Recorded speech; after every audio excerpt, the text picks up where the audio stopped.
G'day everyone, welcome back to Luke's Way of Looking. Today we're going to be going through some more stuff in Maya, specifically how to manipulate objects in Maya. So that would be move, rotate, and scale. We're also going to talk about the components that make up an object and how those individual components can be manipulated using move, rotate, and scale. Before we jump into that, we want to make sure that we're in the correct project folder. So if you remember last time, I showed you how to create a project by going File, Project window, and setting up a new project that way. This time we want to make sure we set our project to that folder that we created. This is something you want to do every time you start a new project, just to make sure that when you go to save a scene, you will be in the correct project folder. So I'm going to set Tutorial Fun Times as our project folder. And now whenever I go to save from here, we're going to be in the correct project folder. Lovely. So, manipulating objects. First thing we want to do is create an object. So we're going to go up onto the polymodeling shelf, click on a cube, and that's going to create a cube in the viewport. Something I like to do to make Maya a little bit more visually pleasant is to click on this little button up here, just above the viewport. It's called multi-sample anti-aliasing, which, as you can see, just turns on anti-aliasing, makes things look a bit nicer, uses a bit more resources, entirely up to you whether you want to do that. So we've created our cube, and we know how to move around our cube in 3D space, but we don't know how to move our cube in 3D space. 3 hotkeys for the different types of transformations that we can put onto this object. W, which is move. E, which is rotate. R, which is scale. Now you'll notice that each of these manipulators has a set of different shaped controllers. So let's go through those now. If we hit W for the move tool, we're going to see we've got 3 arrows and 4 squares. The arrows represent individual axis movement controllers. The red, green, and blue squares represent planar controllers, and the yellow square represents a camera-based movement controller. So if we were to grab, left click and drag this green arrow, we can move our cube only on the y-axis. If we were to grab, left click and drag this red arrow, we can move our object only in the x-axis. And if we were to grab the blue arrow, we can move our object only in the z-axis. The way to tell which axis is what color is down in the bottom left of the viewport here. You can see as we move the camera around, it shows you which axis is up, and it shows you which, this is X and Z axis as well. Now, if we go back to our move tool, click on the object and hit W on the keyboard, we can try grabbing one of these squares. For instance, if we grab this red square, we're going to be moving the object in the YZ plane. It's the same for the other 2 square controllers. The blue square is the YX plane, so we can move the object in the YX plane. And the green square moves in the ZX plane. And finally, we have the square at the center. This will move the object based on a plane created by the camera view. Now, as we're moving our object around in 3D space with the various controllers, you might have noticed up in the channel box here, we now have a bunch of values. These top 9 in the channel box, translation, rotation, and scale, all represent things that we have done to the object. So you can see that we have translated, aka moved, the object 3 units on the x-axis, 1.56 units on the y-axis, and 3.535 units on the z-axis. And we can actually go into these values, set them to 0, either individually or by selecting multiple. And it will reset the object's position on the grid. Now, we're going to hit E on the keyboard to look at our rotation controllers.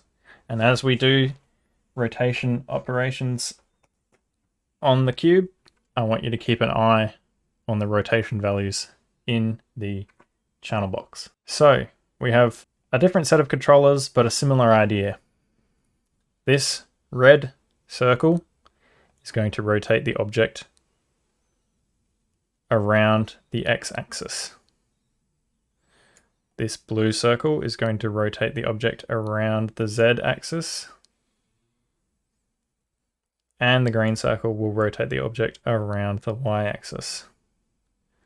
This outer circle will rotate the object based on the camera view.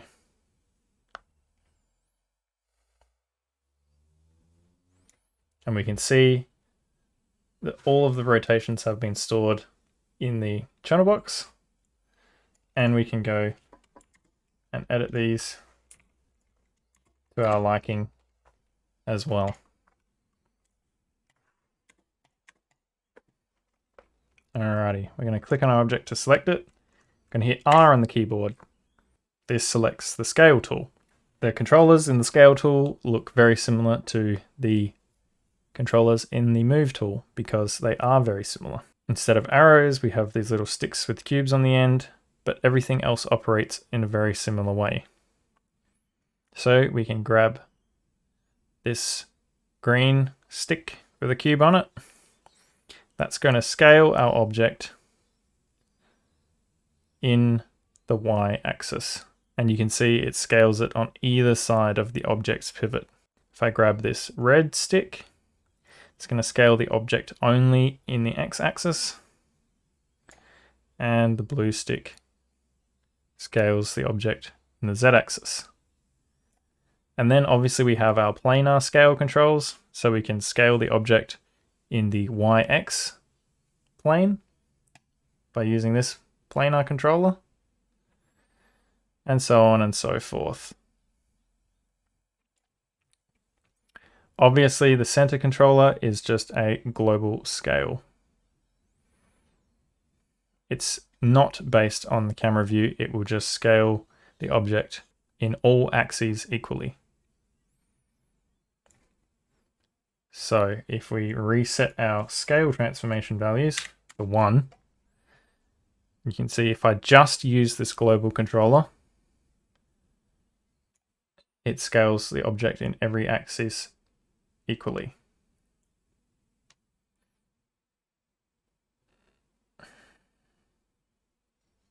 That's how we can manipulate our object and move the object around in 3D space, but we can actually take this a step further. All 3D objects are made up of 3 components: faces, edges, and vertices. Faces are simple enough to understand. Edges are where 2 faces meet, and a vertex is where 2 or more edges meet. You could also think of vertices as corners. This cube is going to have 6 faces, going to have 8 vertices, and it will have 12 edges. We can actually manipulate each of these components separately to manipulating the object as a whole. To select a specific component, you first need to select the object, hold right click, and it's going to bring up this little menu here as long as you're holding right click. And you can see we have our edge selection, face selection, vertex selection. There are a few others here that we don't need to worry about right now. And object mode is simply going back to the object as a whole. So if we drag our little pointer as we're holding right click down to face and let go, you'll see we're now in a view where we can select individual faces of the object. And as we select them, our little move, rotate, and scale tools can be selected for each of those faces.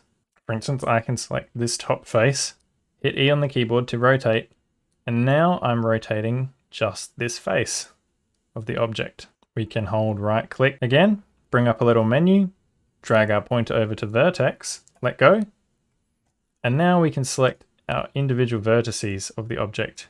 Hit W to select the move tool, and we can move individual vertices. You can see quite quickly how we can start to make some more interesting and complex shapes using just the basic polygon primitives. Hold right click, drag up, hover our pointer over edge and let go. And we can select edges and move and rotate and scale them. The last thing I want to go through in this video is how to turn off your tools. So for instance, you've got your move tool selected, it's getting in the way and you just want to turn the move tool off. You can simply hit Q on the keyboard. And that is the hotkey for turning off a specific tool. So there you go, guys. That is how you manipulate objects in Maya and how you can manipulate the object components in Maya. Over the next few videos, we'll be going through 5 of the most basic polygon primitives: the sphere, the cube, the cylinder, the cone, and the torus. And we'll be creating an interesting 3D printable object using each polygon primitive. Alright everyone, that marks the end of this video. Thanks again everyone for watching, and I'll catch you all in the next one. Bye!